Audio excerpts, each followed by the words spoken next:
That's just pretty much it. Hello, young lady. And trustworthy. Super oh shit, I forgot to grab you. Needs to be leveled up. Oh my fucking god. Billion books. Ah, this map. A ghost face. Oh god. It's laggy, Harrington. That's also Nemesis, by the way. Nemesis. Obsession swapped. Even positioning yourself on gens, you can always position yourself on gens to get a wider field of view, to be able to see more, to then take advantage of the fact of what you can see, and then you can make plays based on the information you have. He'll be going for stalk. And chill here. Need to upgrade you. Yeah, see? There he is. I got no reason to move. Not yet.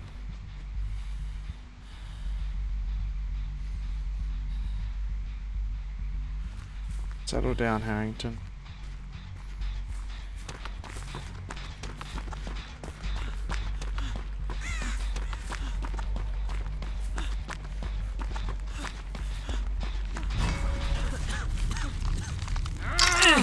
On your hands? Alright.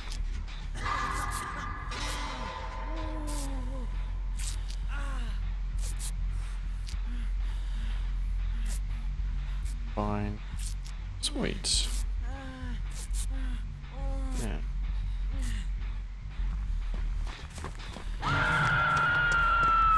Got no gens done. It's not good.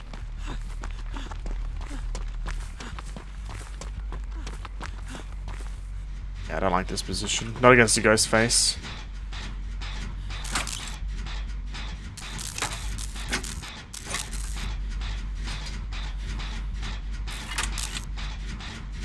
Let's shift our positioning here.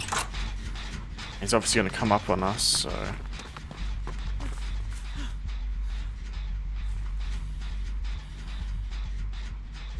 Save. Crows move, so Ghostface is close. He's rotating back to the hook based on the crows.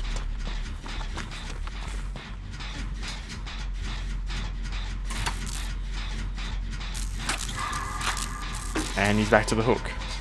So I mean, you can get a lot of information, like a boatload of information, from crows moving to someone saving. This is why I run Kindred, because Kindred gives me the information to know that someone's gone for the save, and that, you know, I see crows moving, Ghostface is rotated back, Harrington's on gens, which I wouldn't know without Kindred, which means I can come in and apply reassurance, or, you know, I can come in and save. The list of things I can do is quite high.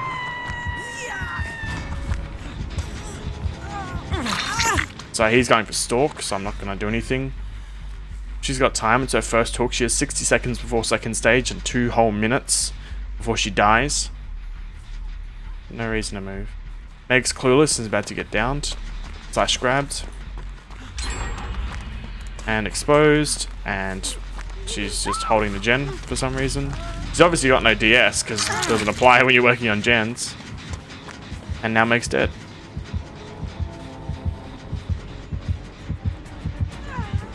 Okay, he's not killing her because he feels bad that she's giving up. He's mooring? Oh, he's mooring her, never mind. Gonna walk. Hide scratch marks. Scare a crow, but hopefully he's not gonna notice the crow is gone. Because I want to get Meg's gen.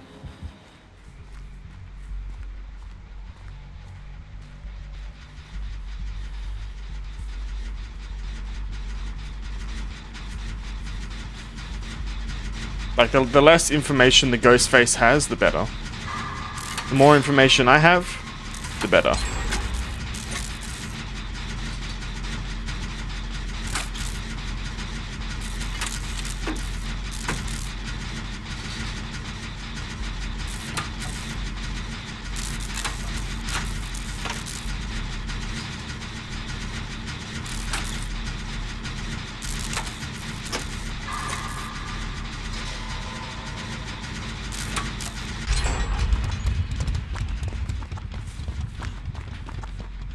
And then there's also where you gotta pop gens, what gens you need to leave so you don't cause a 3-gen. The list goes on.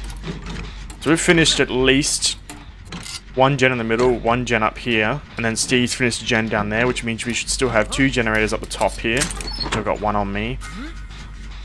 And 1 probably around the other side of this excavator.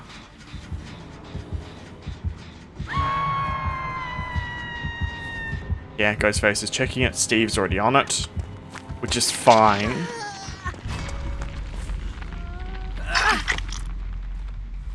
And give you medkit.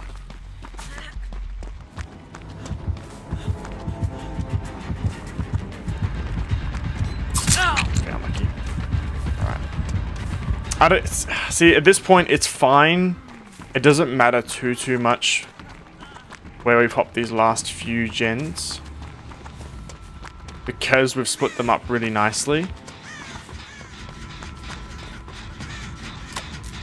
He's on Steve, so I'm happy to stay here. Chill. I just decided not to hit spacebar for some reason. I'd really like to not have been hit though, because now it's going to be a bit harder to try and get away with things. Because the issue is now that the Mega's dead, the Ghostface is going to be able to chase someone, and then that forces the last person off their gen. He's rotating towards middle of the map. I actually looked away from Ghostface there deliberately because I didn't want him actually noticing that I'd noticed that he'd come, or that he's rotating in the middle of the map. That's really bad for me. Nah, you're not dying on hook. Believe it or not, it's actually really important at certain intervals to not directly look at the killer. There's certain points where I don't want Ghostface having the information that I've seen him because it's going to cause him to rotate back to the hook and patrol. Positioning myself in the corner of shack so I can watch both angles and not be caught by a blind spot. It's literally impossible for the Ghostface to get me blind spot.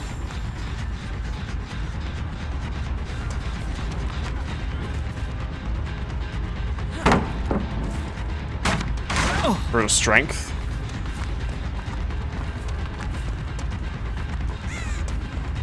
Ooh, I've got a window here and probably a pallet. Cool. That was a hefty gamble because I've got no red stain. We've got a tier 1 ore here. I'm going to cycle between. Nice. Woo!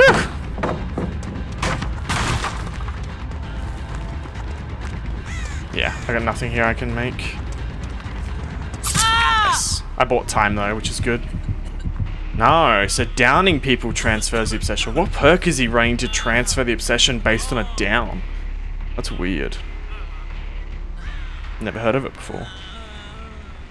Harrington's probably dead. He's going to go for a Mori on him.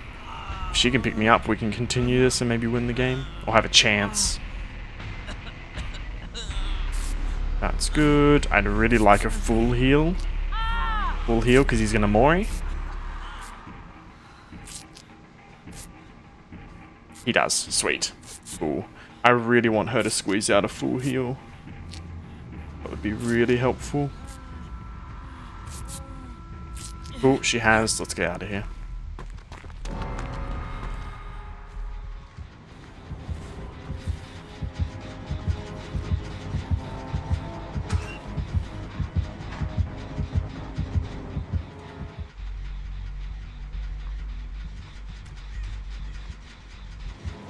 Someone exposed him.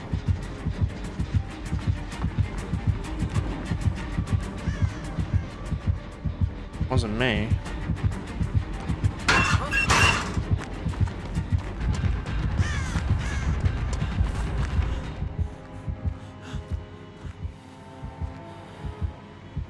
See, I really want that gen because the gen's actually pretty decent.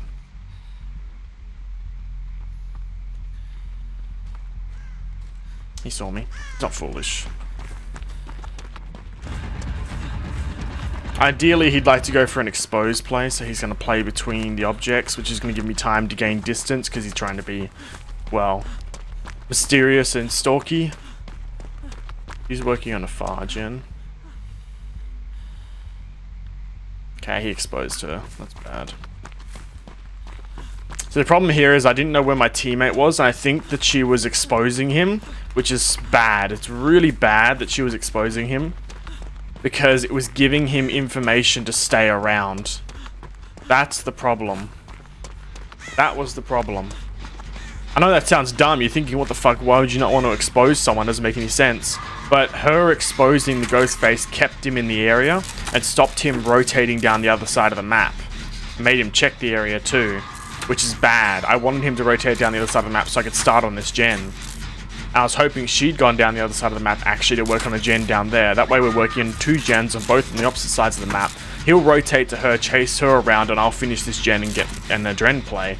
But now that that hasn't happened, instead we've gotten this, which is where he's gotten 3 Moris. I want him to get this generator in time.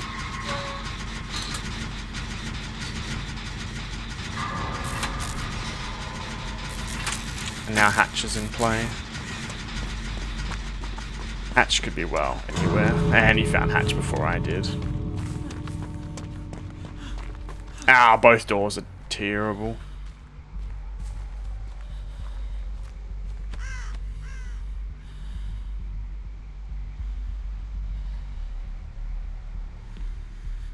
Goes across the map, he's checking the first door. I'm here to get closer positioning to this door. He can probably actually watch both doors, unfortunately. Mind sweeping. Hiding. Go back and check the first door. Yeah. There's nothing I can do. He can see both doors is the problem.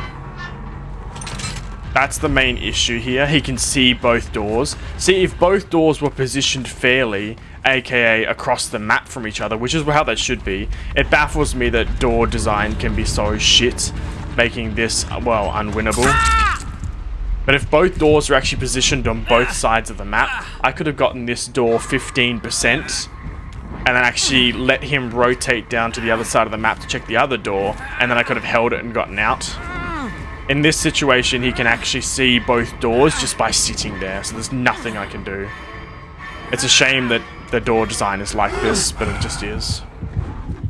It makes these situations unwinnable to the point that even if you play it really well by deliberately not exposing the ghost face or looking at him, he still can find you and win.